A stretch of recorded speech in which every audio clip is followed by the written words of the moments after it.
Les enfants de Dieu sont aimés par le Père. Texte de base, Évangile de Luc chapitre 3 versets 23 à 38. Dans l'arbre généalogique de Jésus réalisé par l'évangéliste Luc, Adam est appelé fils de Dieu, et de cette lignée de fils de Dieu, Jésus est né.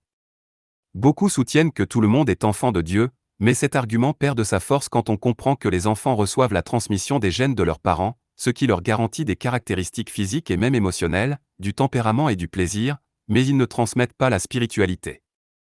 Aucun bébé ne naît saint parce que ses parents sont sanctifiés, ou parle des langues étrangères parce que ses parents sont pentecôtistes. Dieu est esprit, et nous devenons enfants de Dieu lorsque nous naissons de l'esprit, nés de nouveau, conversion. Luc construit une généalogie historique qui commence avec Adam qui est considéré comme le Fils de Dieu, car il est né de Dieu à travers la création et arrive en Jésus qui est le seul engendré du Père.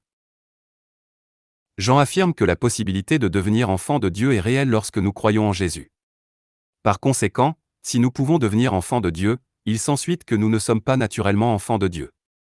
À une occasion, le Seigneur Jésus eut une forte dispute avec les pharisiens qui prétendaient être les enfants d'Abraham, tandis que le Seigneur les appelait enfants du diable.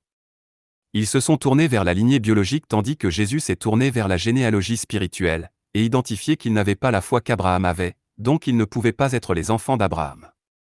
Par conséquent, si nous évoquons la condition d'être enfants de Dieu, nous devons cultiver dans notre ADN spirituel les traits de caractère de Jésus dans notre conduite quotidienne.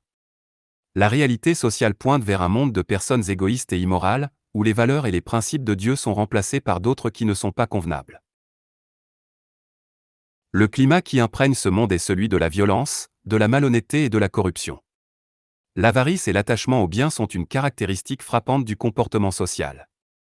Je crois que ces comportements indiquent des traits d'un caractère moral dégénéré, et ils n'ont aucune ressemblance avec le Dieu qui a créé les cieux et la terre et s'est révélé un jour par l'incarnation de son Fils Jésus-Christ. Ce texte a été extrait de l'agenda à patienter le petit troupeau du pasteur Joël Stevanato.